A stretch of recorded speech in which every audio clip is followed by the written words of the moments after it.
Yeah, I mean, he's got no heat lamps. Like the day one, I was up there hanging out from like start to finish. They didn't stagger their times. There are people coming in, so they just filled the dining room at once, which it's like 40 people in there. Yeah. And like 3 8-top tables, and then they had just gotten the POS installed and set up an hour before service. So that thing was, no one knew how to use it, and it was probably going down. The waitresses are the mom and the sister, and they're taking orders, handwriting them on tickets, and then giving them to the son, who's really the main owner, who is then inputting them in the POS. So he's trying to read their handwriting. He's like, "What's this say?" They didn't memorize table numbers. And so as the food's coming out, he's like, "Where's this going?" And she's like, "Oh, I think that's this one." There's no bell, so Zach's screaming at the top of his lungs, "Service." Yeah. Well, that's what the soft opening's for, right? Yeah. When's the grand opening? They opened. There So that was like Thursday. They grand opened on, or no, that was Tuesday. They grand opened on Thursday. So he's grinding away now. So what are the hours? 7:30 to 2. I think it's like Wednesday through Sunday or Thursday through Sunday. So then he's getting there at 6 on top of probably 45-minute drive. Yeah, 30 minutes for him. So yeah, it's a lot for sure. Good. You know what? I hope he's happy. Yeah. So yesterday morning, I texted him. I was sick in bed all day yesterday because of the second shot. I texted him yesterday morning at like 9:30. He was like, "How's it going?" And he responded right away, which isn't a good sign. And he's like, "It's slow. We've only had like 3 or 4 people on the door." But they were doing fish fry yesterday. So I was like, "Fuck, this isn't good." So, but then they were doing fish fry, and they were just staying open until it sold out. And they wound up selling out of fish at, I don't know what time, but they sold through 50 pounds yesterday. That's great. Yeah. And he went, so that's got to be, I mean, what's a thing of fish? Like half a pound maybe? Yeah. Well, one fillet, yeah. Yeah. Yep. All right. So that means they did probably 100 orders at $12 a piece. It's great.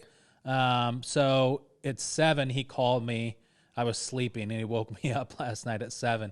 And he was like, "We have to open for dinner pretty much immediately. We have to find a second person, So, yeah, I think he's enjoying it. It is weird, though, because you get out there, and it is fucking Countryville. Yeah. So everybody's driving a pickup truck. Everybody's got a fucking gun. I know a couple people from Cleveland, and they're gun-toting, truck driving. Yeah. So Zach goes out there with his fucking hipster Crocs and his tattoos on his hands and, his chef's knife doing the shit. Hey, I think they're going to eat it up. They are. There's nothing like it out there, right? No, nothing like that. Yeah. The other places are like Ray's Diner and out of a trailer home. The owners say that fucking there was some like 4-seat breakfast spot that this woman would do like $5,000 a week during the summer out of. So they're expecting it to be busy. And listen, if you put the same building, because it's the diner, then there's an ice cream shop. It's a really long building. So there's the diner, then there's an ice cream shop / coffee shop, and then there's a bar inside the diner. And eventually they are going to build like this huge outdoor / concert venue and do all these clam bakes and shit.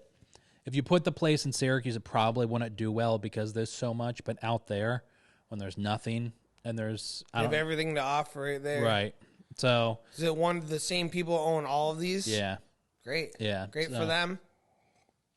I think they will do okay. Yeah, I mean, who the fuck knows? But nowadays, I have no fucking clue, man. No one does. Yeah. I mean, it's crazy. Yeah.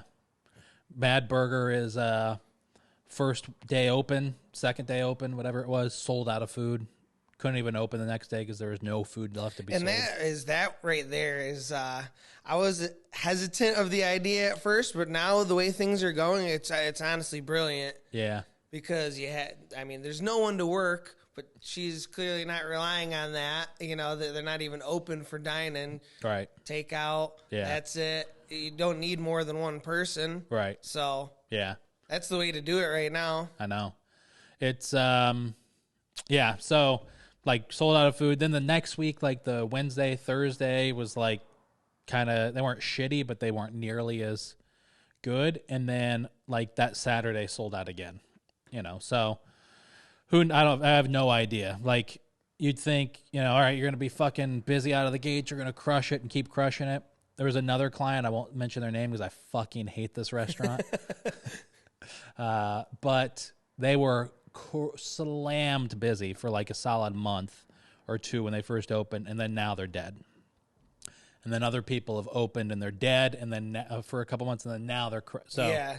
It's up and down, right? I mean, you could open busy or open slow, then you get busy, and then you go back down. You're like, oh, is this working? Yeah. Sometimes you just have to pivot too, And I feel like in a restaurant nowadays, you kind of have to like always pivot. Yeah.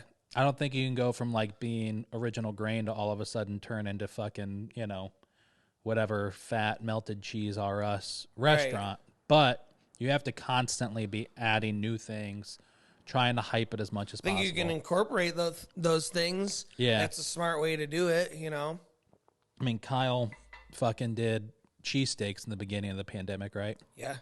How long have you been at Kasai? 2 years. Oh, really? 2 years, yep. I mean, you like it? I love it. Love it. Absolutely. I do. Yeah. I went in there, I had no fucking idea what any of these ingredients were or what I was getting myself into, but I went to the restaurant before and I was like, I had a couple really good meals. I had a couple really bad ones. Yeah. But I got to know Kyle, and, a friend of mine introduced us, and I was like, dude, I don't know why, but I think I want to work here, And I was like, what do you think about that? And after a while, he actually thought about it, and now here we are. But yeah, I like it there. I was hesitant at first because, like I said, I have no fucking idea what a lot of these ingredients are, or I didn't know. Yeah. What do you think? You think that's better or worse for going into something like that? I think a little bit better, because how else do you find out? You're going to ask questions and put the spoon in your mouth. I tasted these ingredients. I had no idea what they were. I feel like you can know everything about everything, and you're going to get a lesser result than you go in and just taste it and use your palate and your senses, Yeah. So. Yeah, this way you can kind of figure shit out and experiment. As far as creating food, Yeah.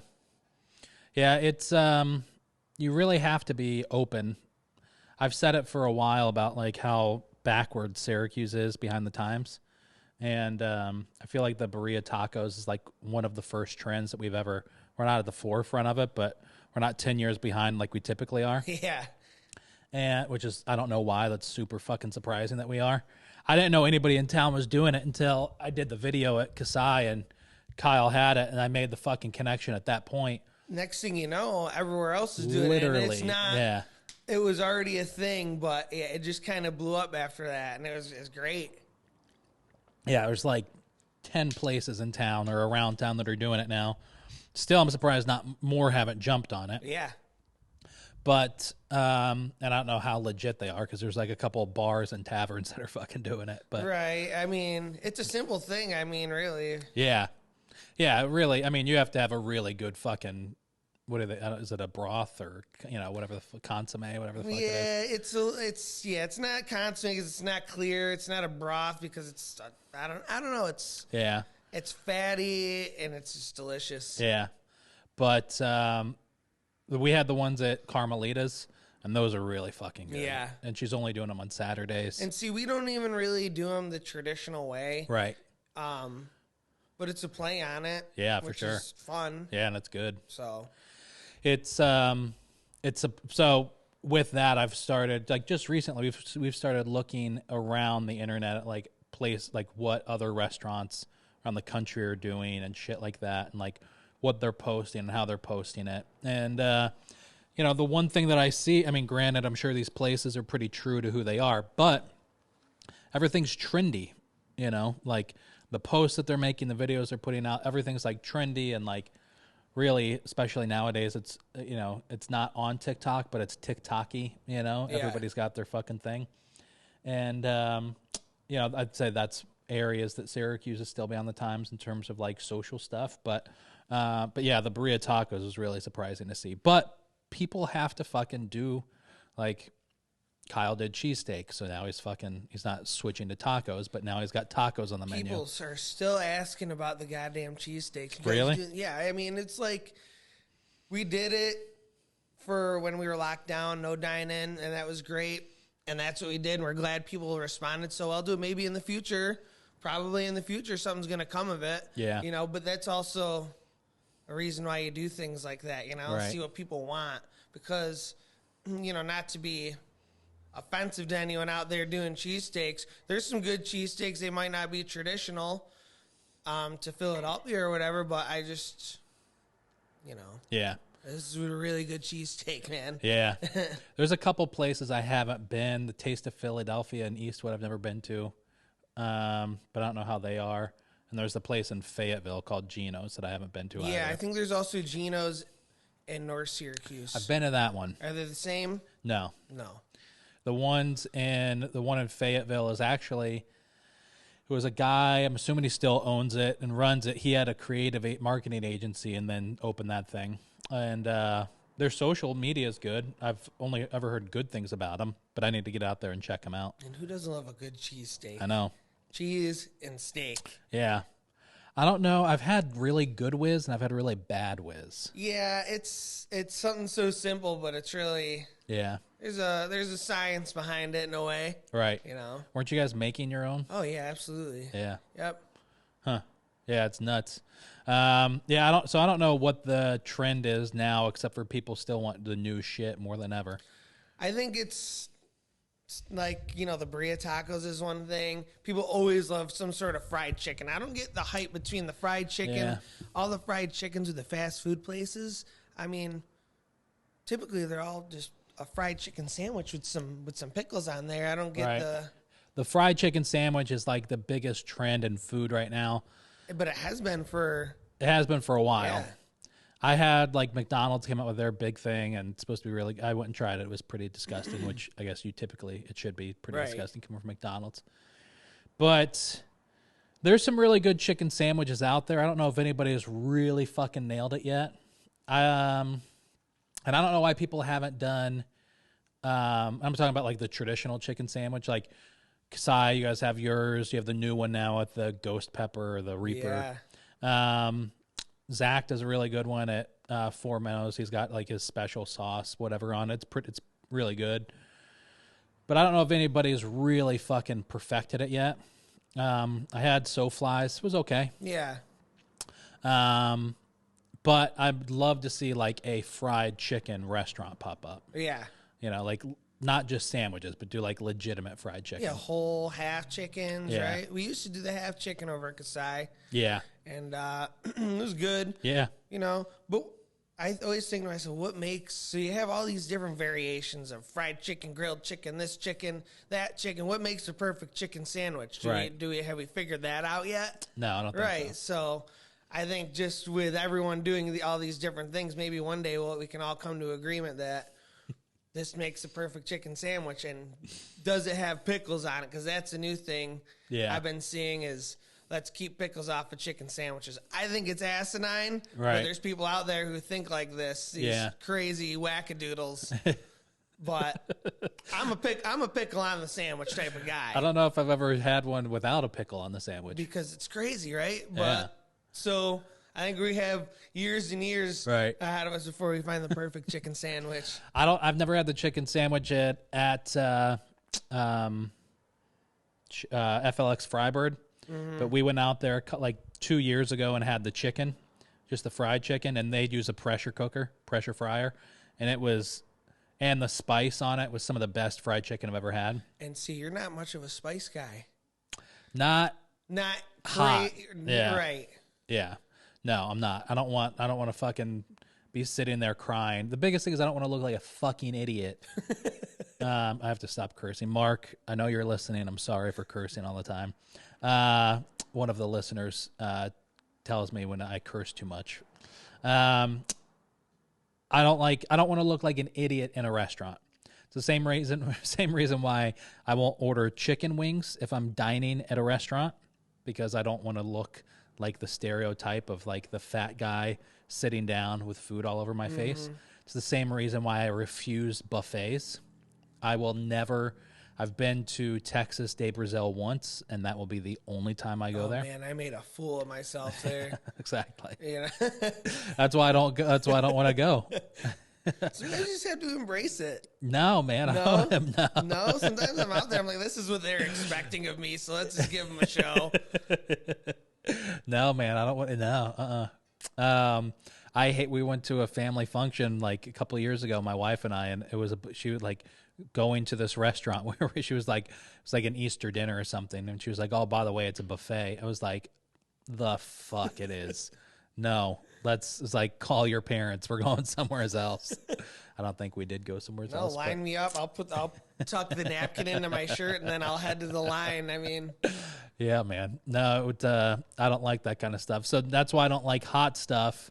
Mainly when I'm going out to eat, because I don't want to look like some idiot sitting there choking.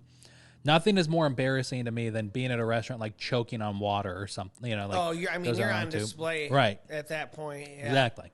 So no, I don't want to go eat something hot and then be sitting there choking, and then I'm freaking out thinking like, what if the waiter sucks and I can't get water in time? It's happened. Yeah, for sure. I mean, I like painfully spicy stuff, so I've been there. Yeah. I've done that, and those things have happened. Right. You know, and yeah, it can be embarrassing until you embrace it, and you're just like, hey, you know what? This is who I am. I did this to myself, and now I have to face the consequences. Yeah, we did the hot sauce challenge with Syracuse, and we did a video for that a couple years ago, and yeah. No, Boy, man. they make some good sauces. Yeah. I enjoyed them. I used to work at Empire. Did you? Yep. And they made a sauce with the beer. Yeah. Pretty good. Pretty good. Someone had the complaint that they don't use. They push that they're this local brand, but they don't. A lot of their stuff they don't use isn't local. Which obviously you're not going to use like local chili peppers and shit like that. But and maybe it was even that they don't even like have it bottled locally. I forget what it was. There's some complaint about it. But my only thing with, and I guess listen, I guess it's commerce. But it's not like he developed this crazy hot sauce recipe. You know what I mean? Yeah. I don't know. Some of the stuff was good.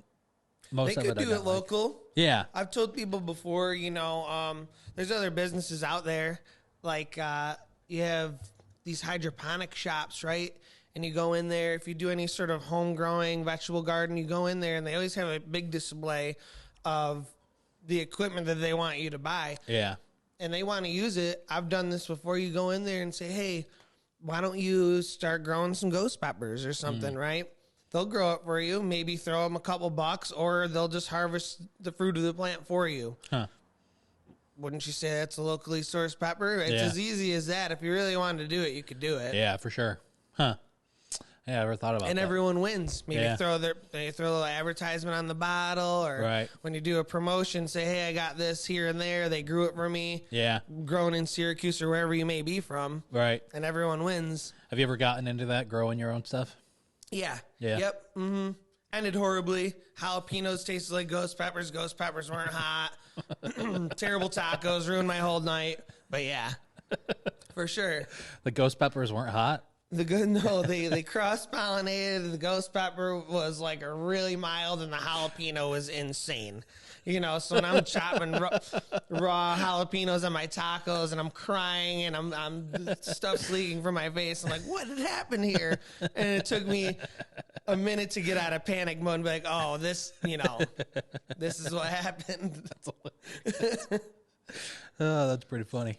Yeah. Do you grow them like hydroponically, or did you do it outdoor? No, I've done some stuff hydroponically, just using a buddy's setup just to mess around, just to say that I did it.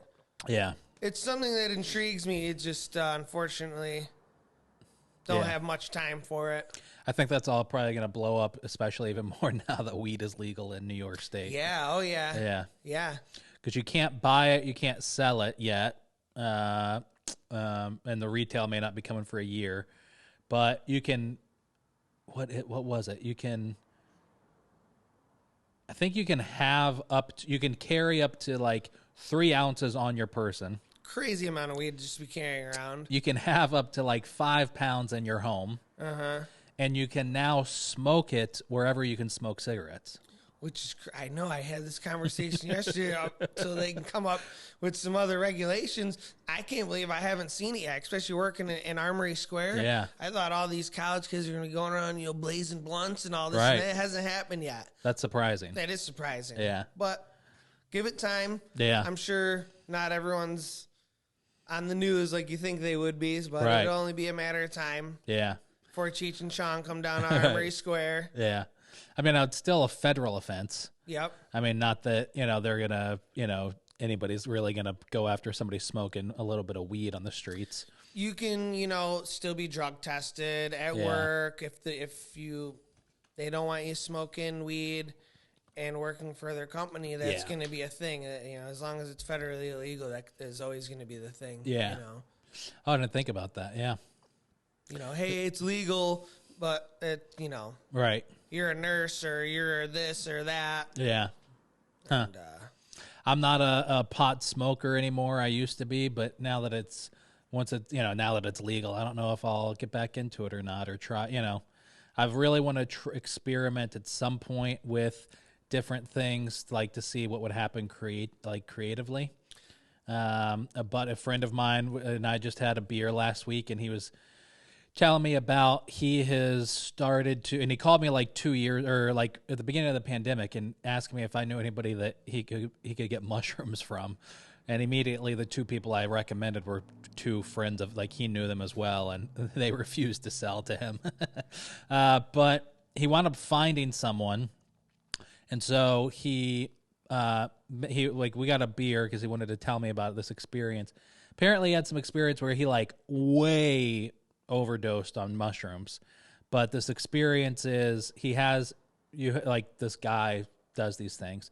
So it's a guide, and you're blindfolded and you're listening to classical music on headphones during your entire experience, but you're taking way more than you should. And it's like this set thing.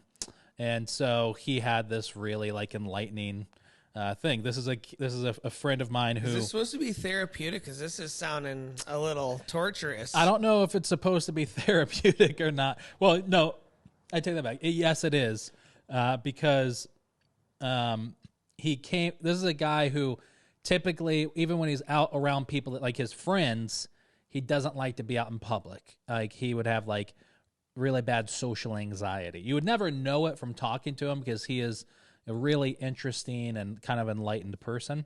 Not that he's a douche, but he's just a really interesting person. He wants to one day be a sitcom writer. So to give you some idea of his personality. Yeah. So he's intelligent, but he's also really, really witty, and kind of dry sense of humor. But part of this experience they went through was he now all of a sudden just wanted to go be in a social setting around people he didn't know. And so I haven't talked to him in a few months, and he sent me a text that said, he sent a group text to us and said, "Are any of you having friends over or want to go out and hang out with people, like a big group of friends? Because I'm desperate to be around people I don't know."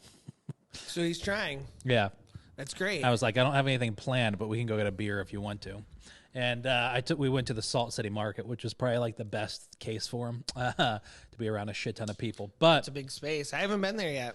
Oh, you haven't? No. It's pretty cool, but if anybody from the market's listening to this, I'm sorry, but I think they fucked up with their setup with it, because and this sounds really bad and white of me, but there's not enough normal food.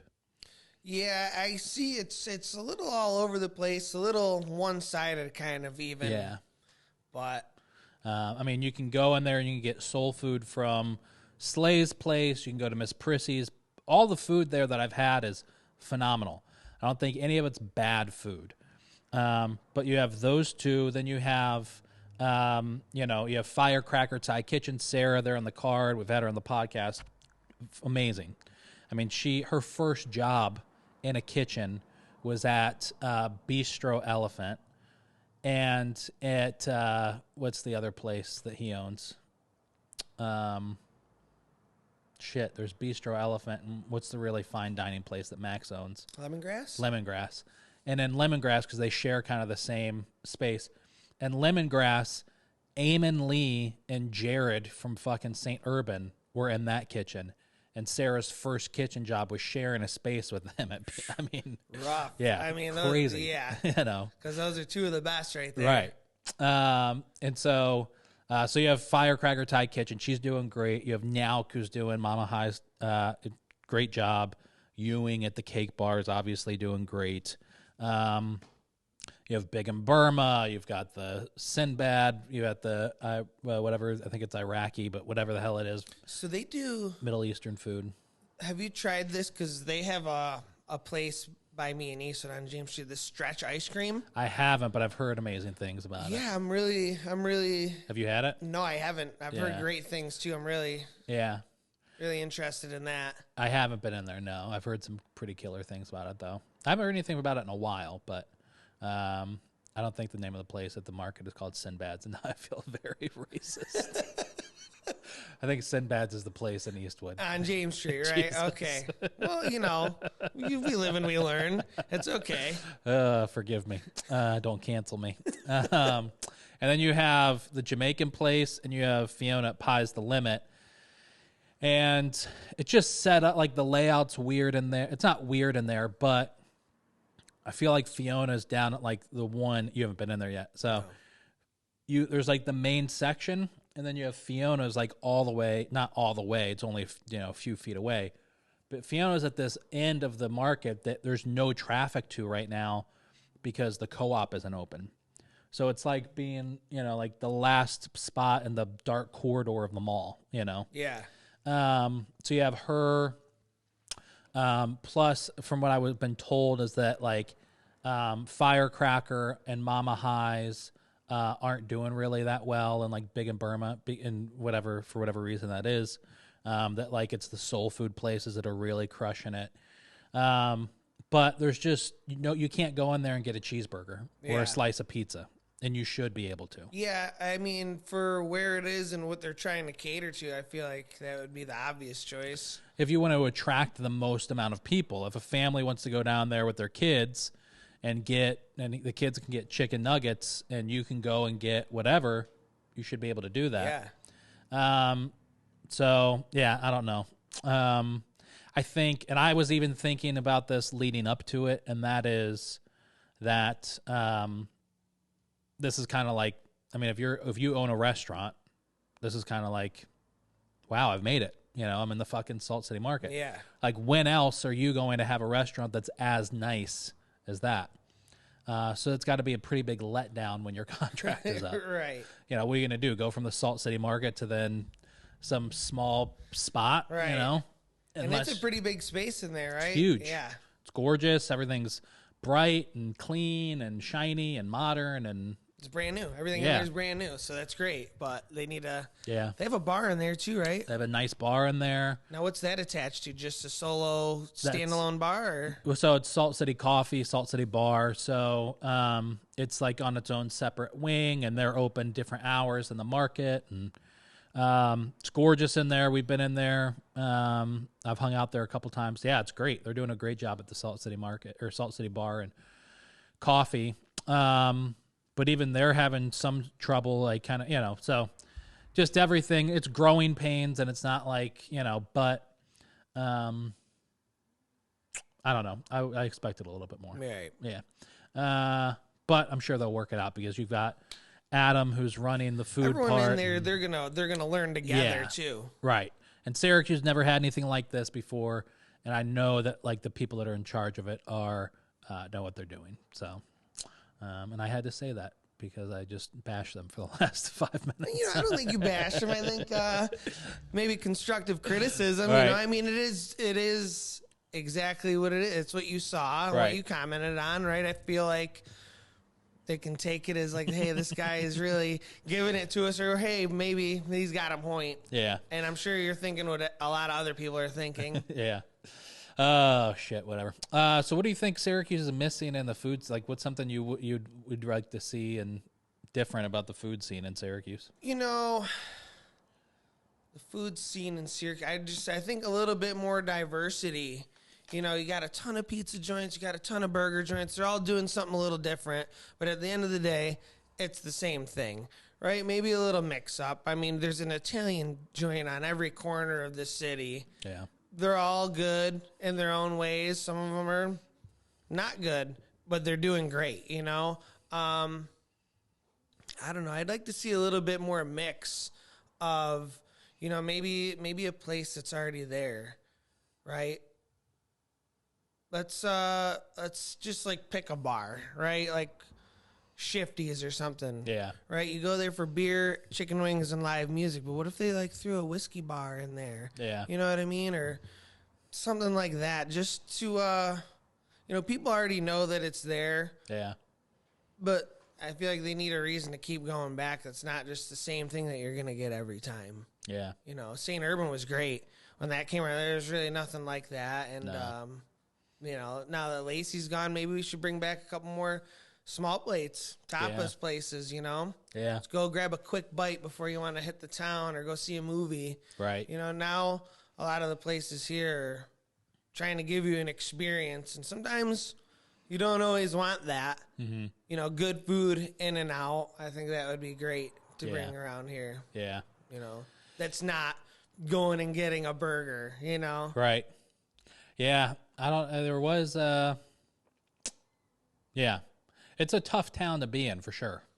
You know, I think for food, like people make a shit ton of money here, and, there's a lot of people that get into it thinking they're going to make $1 million overnight that don't, you know, but it is, but it is a tough town to be in to open up something, you know? I mean, there's a little bit of everything, right? Which is hard because you're like, you may have an idea that you want to bring to light, but there's this monster place that's been here for 25 years, and you think to yourself, how can I compete with it? Yeah. You know, you just have to think to yourself how to work around it. Yeah. And I think a big thing is the experience. Some people don't.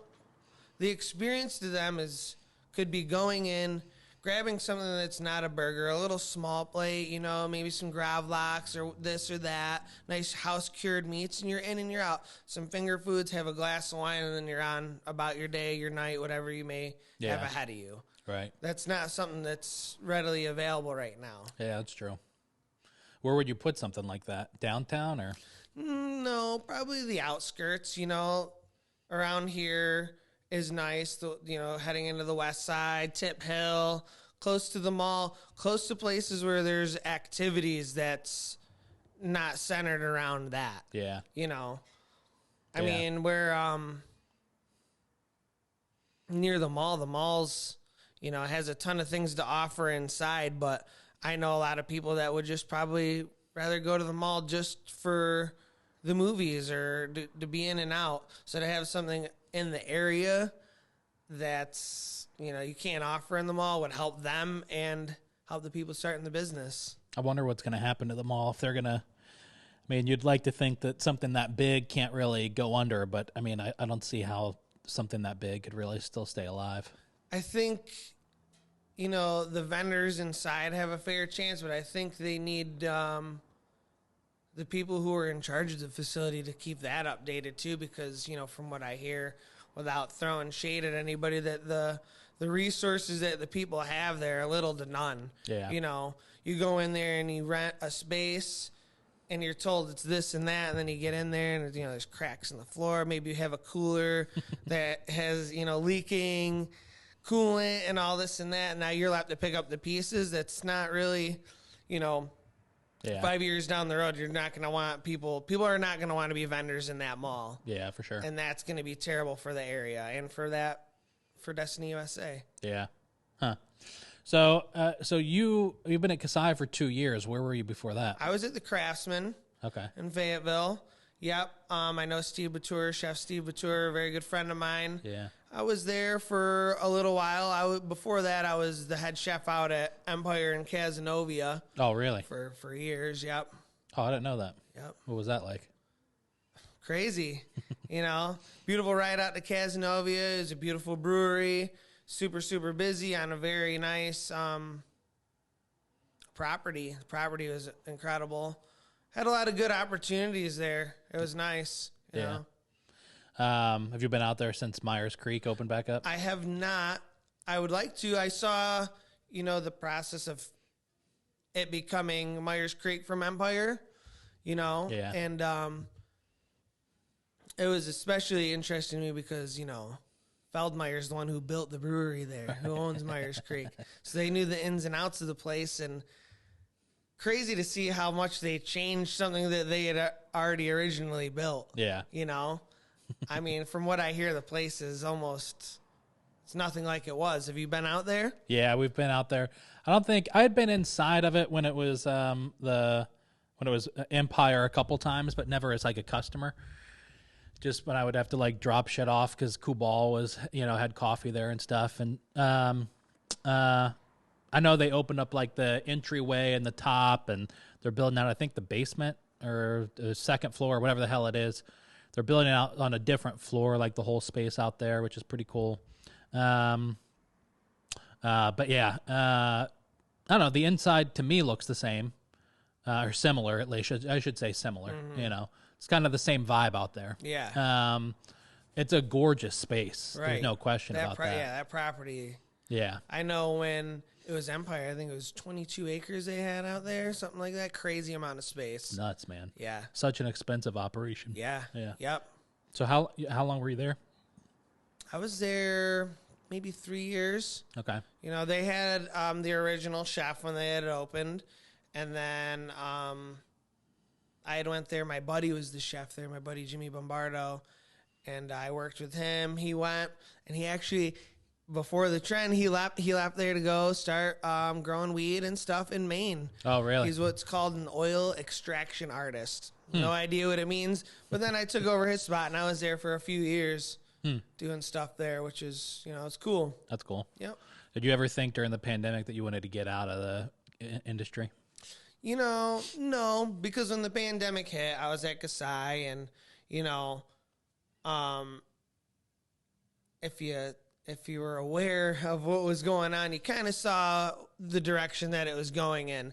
So Kyle and I, mainly Kyle, because he's a real smart guy, already had plans in his head of, oh, hey, listen, man, if this goes down, this is what we should do. Cheesesteaks being one of the first things, and they exploded.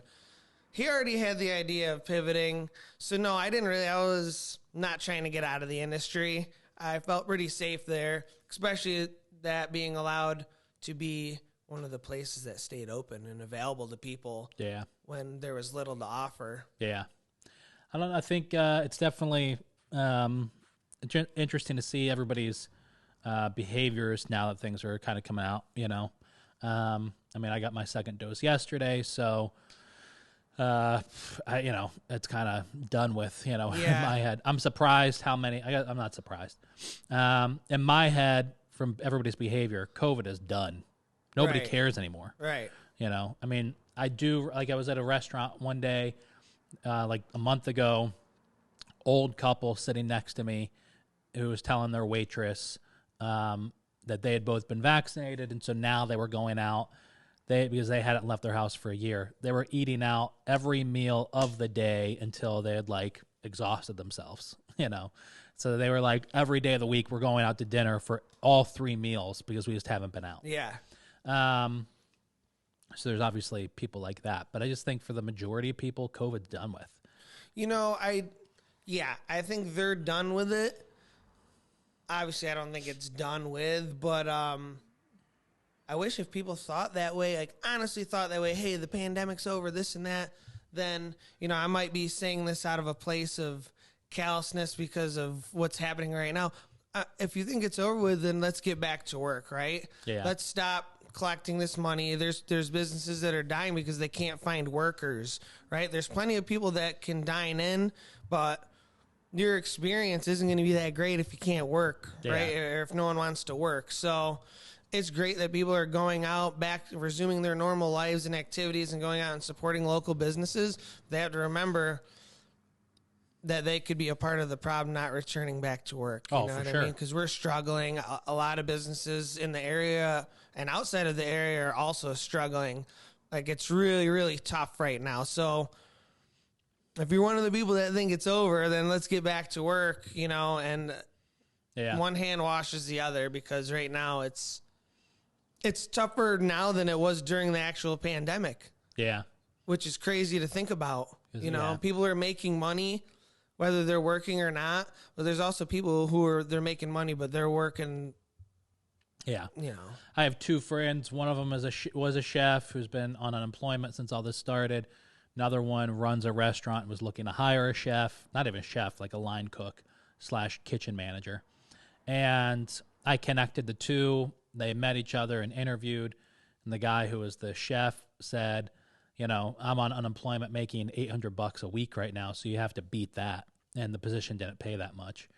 And he was like, okay, well, this is a job offer. Like, don't you want to just get back to work? And, the guy was like, no, because I can just collect the $800 a week and stay home. Which is crazy. But now here's the thing. As far as my knowledge goes, you can work 30 hours, up to 30 hours, and still collect unemployment. Yeah. Right? So maybe you're content doing that, and that's fine. But me, if I was to collect unemployment, I would still probably want to go out there and work 30 hours because, you're making $800 a week, but doing what with your time? Right? Maybe just spending the money. I know I'd rather make money, so I would work 30 hours a week and collect unemployment. Yeah. Right? And you're not doing anything wrong. That's something that they're saying is okay. Yeah. Because those are the rules that they put in place. Yeah. So, yeah, if you want to do yourself a favor, make more money, and do the small businesses you love a favor, maybe reach out to somebody and say, hey, I've never cooked, or I've cooked, maybe I was a chef, but I'm not really trying to hop right back into it. Hey, listen, we'll throw you 30 hours or less being a line dog, you know what I mean? Right. Not using line dog as, a bad thing. Be a line cook or, be a prep cook. Right. People can use the help, and, how can you deny a little extra money, right? Yeah. It only makes sense to me. I don't know what the federal unemployment bump is right now. I think it's like $300 or $400 a week, right? Yeah, I think it's 300.